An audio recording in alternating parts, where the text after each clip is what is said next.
we have won. Yeah, because that will make them afraid. And like everybody knows who you are and what you're supposed to do. Your time is out. Hey everyone, happy Friday. And today I have for you a short and delightful conversation with the incredible Dr. Jakob Nordangard. You'll have seen him before with the full history of the Rockefeller family, the WEF, the UN. 20 years he's been tracking and archiving and studying this whole kind of monster that's broken on our shores since March 2020. So a great guy. I'll put a link to my earlier interviews with him below and his amazing talks. But this short conversation in a Sweden Freedom Conference a few days ago, he goes through the latest of what's being planned and the kind of planetary brain and AI and all that stuff that they're planning for us.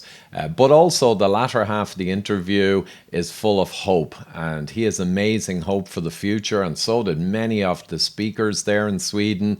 We're getting a massive increase in awareness. It's not enough yet, but even in mainstream, we're getting a lot of awareness around the rot that's in the system coming down the track to us. So I think a great discussion in the latter half on hope and why we have hope and what we all need to do. So here you go, Dr. Jakob Nordangard. I'm here with yet another great discussion at a Swedish Freedom type conference. Fantastic people here. I've got a lot of interviews already. And now finally, after Dr. Nordangard's latest fantastic talk, we've met up yet again. So, Jakob, your original talk I found I put on YouTube, it got a lot of reach, which is fantastic because I recognized it immediately as a crucial part of this whole struggle. Understanding the documented, fully published history of Rockefeller through the UN, League of Nations, Trilateral Commission, WEF, all of this stuff, Club of Rome, and none of it's a conspiracy theory. It's all a geopolitical long game, all documented, all very smart. And almost, when you see it all, almost expected. It kind of makes sense that the very top powers in the world will work over generations to control and manage the world. So it makes sense. But your latest talk, you've moved on to more the latest of what's going on, I think, and what's actually happening now and where we're heading and what we need to be careful about. So maybe in your own words, we can just work through some of that.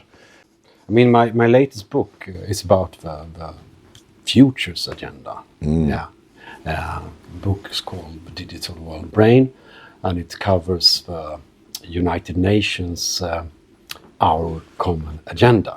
And that came out in 2021, right after the declaration of a Great Reset. And at the Great Reset, we had, of course, Klaus Schwab, King Charles III, and Antonio Guterres. Well, Charles wasn't king at the time, but now he is. But it was very interesting to see these three people.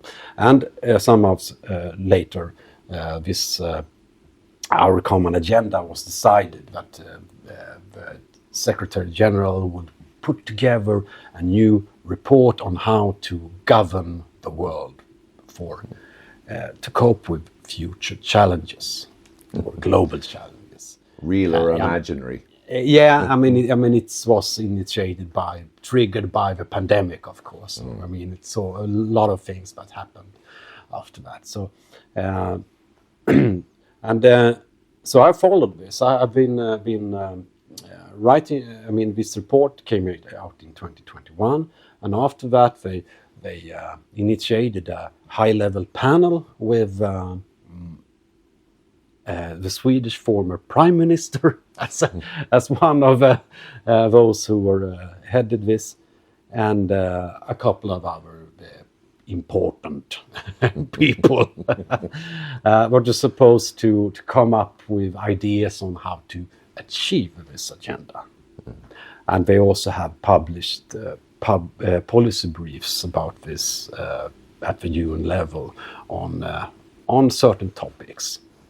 And when I started to investigate this, I realized this is what we want to do is to build a sort of a global brain, a global digital brain, and it's like a crystal ball, you could say, a digital crystal ball.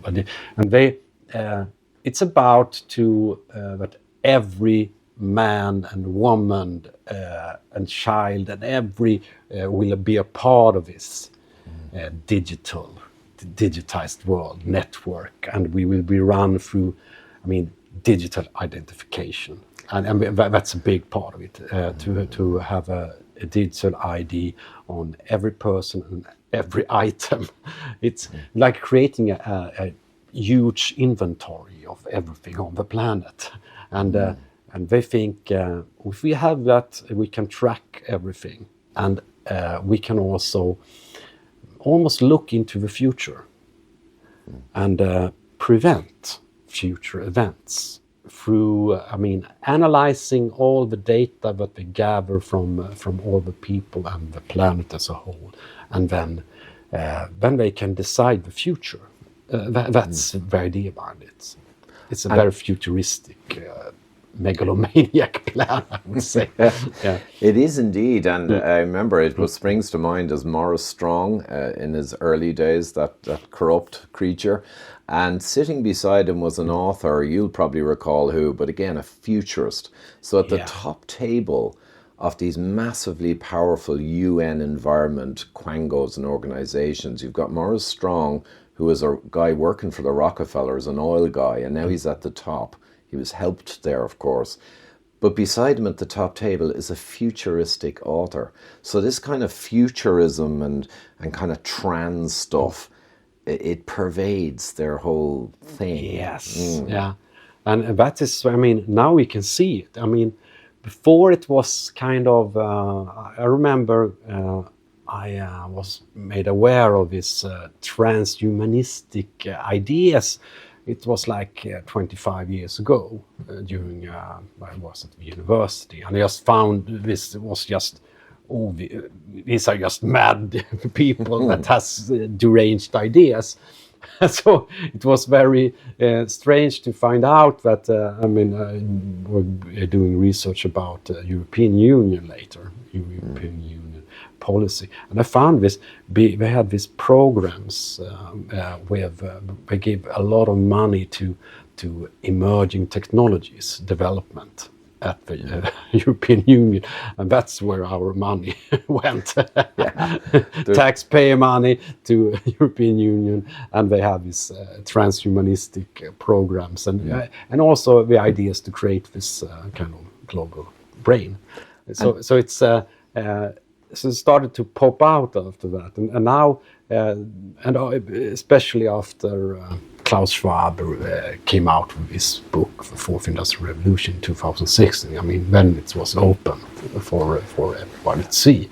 Open, but of course, no main media focus, no investigative journalism, no questioning of this ultra-powerful organizations planning things that would not make sense to a decent, normal human being, so no media coverage.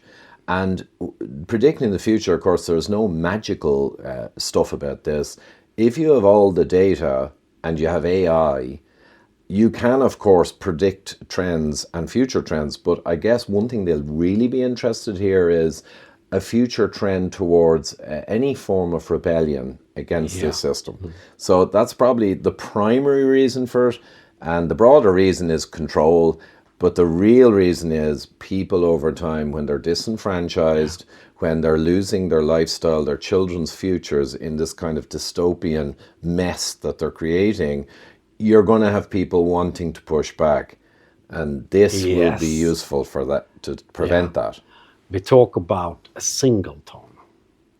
Have you heard of it? Well, I know from physics a singleton, but not in this context. We have it's a Swedish philosopher tech philosopher, and he was the one who actually set up the first Transhumanist association, now Humanity Plus, and he developed the theory about the singleton, and that's a single decision-making body for everything on Earth. Totalitarian. Totalitarian. Yeah. And it could be run by an AI. And these people, they are that idea. They love it, of course. Oh yeah. So and it's very interesting. We have this. It's a meeting in Dubai, World Government Summit, where they. And it's not just a meeting; it's also an organization, and they have. Every year they have the futurists coming there, and they also have this. You can go into a website and check because they have this technology trends. So they predict how things will evolve with the technologies in the future, and that is dystopian and really scary. And they have this about the Singleton. Singleton that will decide everything for you, and they will finally have peace. It was everything. You don't have to be worried about people that are revolting and thinking the wrong thoughts and so on, because they will be punished automatically. So you're now kind of pointless, lacking in all human freedom and drive existence. Well, it's great because you're safe. You're now safe to have a useless life. Yeah, because it becomes meaningless, everything as well, because they want an automated world. Yeah. Where humans are, we have no use for humans. As Yuval Harari has said, what should we do with the humans in the future? We can play video games or take drugs. And why would these people at the top want useless people? Yeah, they're just a problem, and the overpopulation theme has been there in Europe for 100 years. But the thing is, for these people at the top, it's quite dramatically the opposite. The world they want to create, they will not be subject to the uselessness and boredom and lack of freedom, because by definition they're orchestrating it, engineering it, and they're at the top. So they'll have an exciting time running and managing this ant farm. It's just that the vast majority of people who are clueless about what's coming, they'll end up under the cosh or trapped. But the guys doing it will actually have quite an exciting, free and interesting life as they manage all these little ants. And they will have all these computers and AI, and they can watch how they behave. Yeah, and we talk about forming a world organism. Yes. They're sick puppies. Yeah. And again, I often mention for the viewer, because people feel this feels like what I've been programmed. So people have been programmed for 30, 40 years that anything that involves very powerful organizations above them doing things that are not in the interest of the people, that by definition, by default, is a conspiracy theory. You don't have to think. So people watching who are in the middle, they say this feels kind of conspiratorial, but the key thing is this is all documented. It's documented in huge documents and plans. Often it's couched in BS word salad language, so it doesn't feel threatening, but it's all documented. And the only question is, will they get to continue without people waking up and saying, hold on a minute, I want direct democracy. In my country, I want my politician I voted for to be actually doing the stuff that we want and not reporting right up to the UN and the G20 and doing crazy stuff and enriching themselves from it while pretending to be taking my vote and working for me. So what do you think about where we're going now in terms of responding to this and awareness and awakening? I actually, in my speech I talked about that they have an artificial intelligence that they think will manage everything. But we have a natural intelligence. We have something that binds us together and it gets us together. And it's like we have a defense mechanism in humanity. And I believe that. that's what's happening. And I've seen this for. I started out with this like 20 years ago, studying these networks and the ideas they had. So a lot of things have happened, and I feel. I mean, this conference that we are at, it's an example that people are coming together, and these people will influence other people. It will just, it already started. I mean, it's like it's planting a seed in the ground, and it just grows and grows and grows. And it is also an organism.